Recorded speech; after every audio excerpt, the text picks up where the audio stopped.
Hola, mi nombre es Susana Rodríguez, soy dietista nutricionista, estoy formada en educación alimentaria, nutrición clínica y más concretamente en patologías digestivas, alimentación y ciclo menstrual y en alimentación infantil. Actualmente me dedico a la nutrición clínica en el sistema sanitario público, pasando consulta también de nutrición clínica de forma online y a la divulgación e información en materia de nutrición.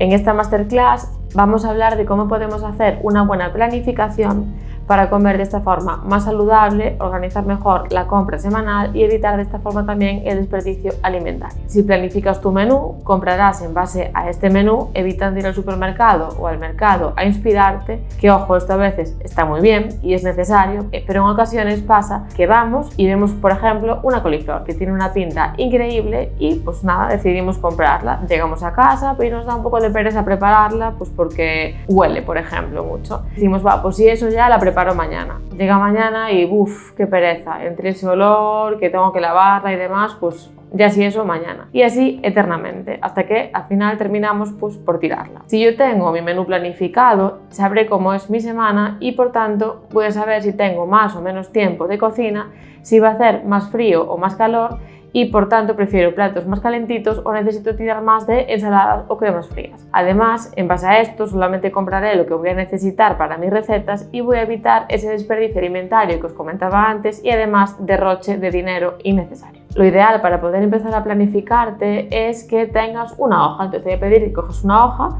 y que hagas una tabla con espacio para comidas y cenas de lunes a domingo.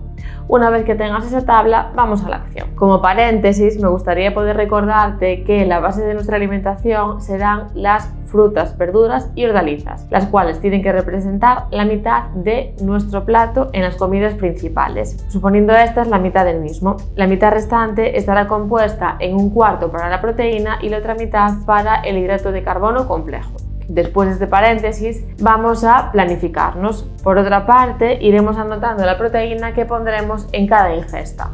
Puedes escribir la legumbre, la cual incluiremos 3 o 4 veces por semana, huevos, otras 3 o 4 veces por semana, pescado blanco o azul, otras 3 o 4 veces por semana. Aquí también incluimos mariscos y demás, lácteos como fuente principal de proteína 1 o 2 veces por semana, carne blanca, que sería todo lo que es ave y conejo, un máximo de 2 veces por semana, y carne roja, que es toda la restante, es decir, cerdo, ternera, cordero y demás, una vez por semana. Si cuentas toda la frecuencia de consumo que te dije anteriormente, posiblemente te des cuenta de que hay más de 14 comidas, que sería el total de las ingestas principales de lunes a domingo. Simplemente es para que sepas que es importante ser flexible. Tendré semanas que consuma más pescado, pues porque por ejemplo me apetece más, está más barato o me dieron un tupper de albóndigas de merluza y voy a consumirla varias veces en esta semana, y tendré semanas en las que pues tire más de legumbre porque hice un potaje y lo voy a repetir 2 o 3 veces.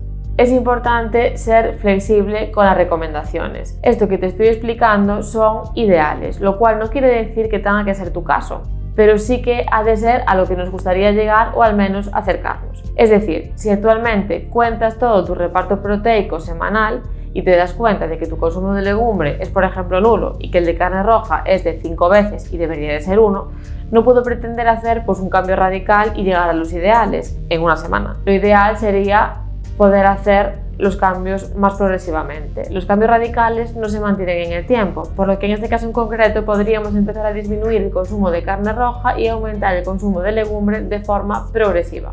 Ahora sí, y una vez que tengamos esto claro, vamos a empezar a planificarnos. Podemos hacerlo de varias formas. En primer lugar, podemos ir anotando la proteína elegida en cada comida y cada día. Por ejemplo, lunes para comer, huevo; para cenar, carne blanca, e ir anotando o haciendo una marca, un check en la proteína que vamos eligiendo. De esta forma evitaremos perdernos y vamos a poder acercarnos a esos ideales que hablábamos inicialmente. Una vez que tengamos esto, podemos bajar otro nivel añadiendo la verdura que consumiremos y el hidrato de carbono para finalmente tener todo mi plato bien estructurado. Siguiendo ese primer ejemplo que hablábamos, podría ser lunes para comer huevo con patata y tomate, que al final podría terminar en una tortilla de patata con una ensalada de tomate, y para cenar brécol y arroz, preparando finalmente una receta de pollo a la plancha con brécol al vapor y arroz. Otra opción es hacer un listado de recetas clasificadas por tipo de proteína, es decir, un listado de recetas con carne blanca, otro con legumbre, otro con huevo,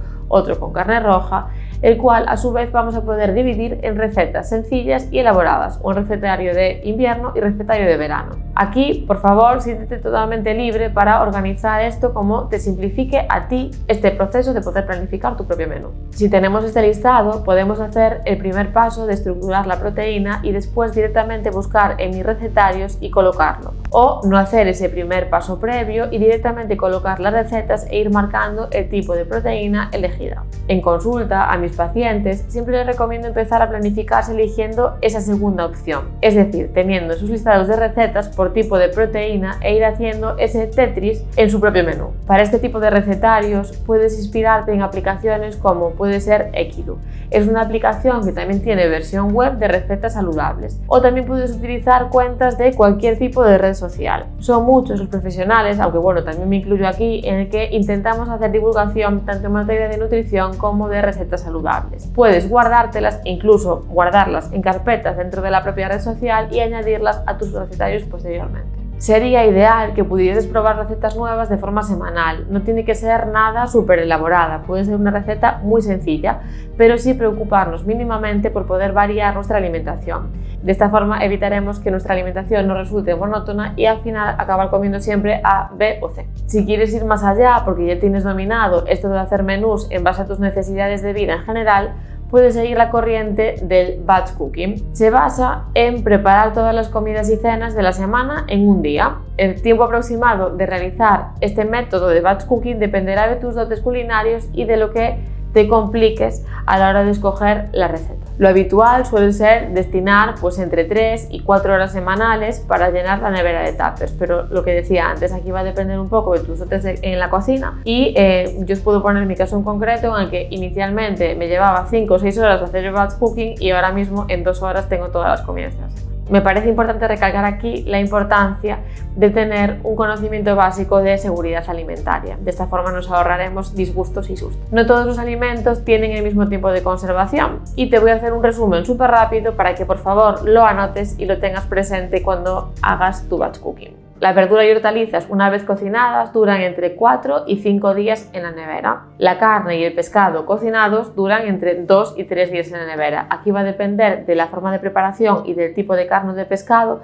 puesto que hay algunos que se van a secar más y la textura no nos va a acabar de encajar demasiado. El huevo con cáscara dura 6 días, pero sin embargo si el huevo está pelado o forma parte de alguna preparación dura 2 días. Las legumbres duran aproximadamente 4 días, la patata, boniato y yuca de 3 a 4 días y el problema viene con la pasta del arroz que solamente dura 24 horas. Si puede ser, intenta conservar de forma preferente en envases de cristal, de esta forma vamos a evitar olores y demás. Y siempre por favor que sean herméticos. Coloca la nevera de forma adecuada, en este caso lo más importante es que nunca pongamos alimentos crudos que puedan desprender líquido sobre un tupper que solamente vamos a calentar, que no vamos a alcanzar temperaturas muy altas. Por ejemplo, no vamos a poner a descongelar una carne o un pescado encima de un tupper de lasaña que simplemente vamos a calentar y ya comer. Dejando un poco de lado estas pinceladas sobre seguridad alimentaria, que ojo, daría aquí para muchísimo, decirte que si no te encuentras cómoda o cómodo con este método, pero crees que te puede solucionar bastante esto del batch cooking,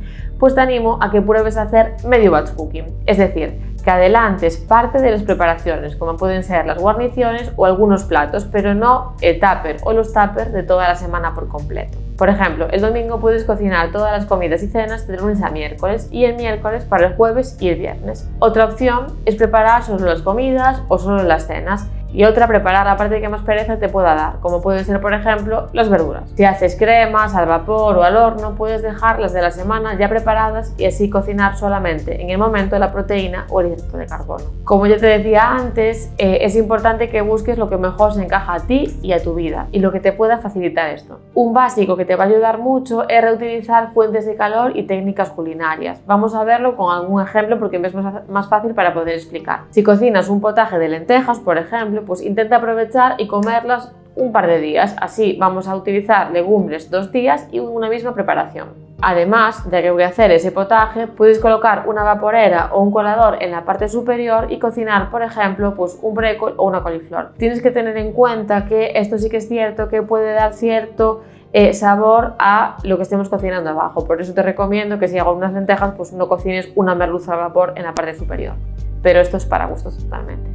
De esta forma vas a tener lista otra guarnición. Si me permites un consejo, intenta hacer todas las semanas un potaje. Siempre salva un par de comidas e incluso puedes congelar y te puedes salvar de un apuro en cualquier momento. Si enciendes el horno, puedes preparar alguna carne o pescado, patata y una bandeja llena de verduras que pueden incluirse en varias preparaciones. Y así aprovecharemos la misma fuente de calor para diferentes platos. Además, una vez que apagues el horno, puedes introducir, por ejemplo, unas manzanas o unas peras para cocinar manzanas o peras asadas que las puedes combinar, por ejemplo, con un yogur para el postre o para un desayuno, y podemos aprovechar de esta forma ese calor residual del horno.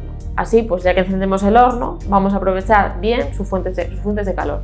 Si te apetece saber más sobre este método, puedes buscarlo en cualquier red social como Batch Cooking o Meal Prep y tendrás un montón de información y un montón de vídeos sobre ejemplos y cómo realizarlos. Espero que esta clase pueda ayudarte a poner orden en tus menús, mejorando tu alimentación, amortizando el tiempo y ahorrando desperdicio alimentario y dinero. Nos vemos en la siguiente masterclass.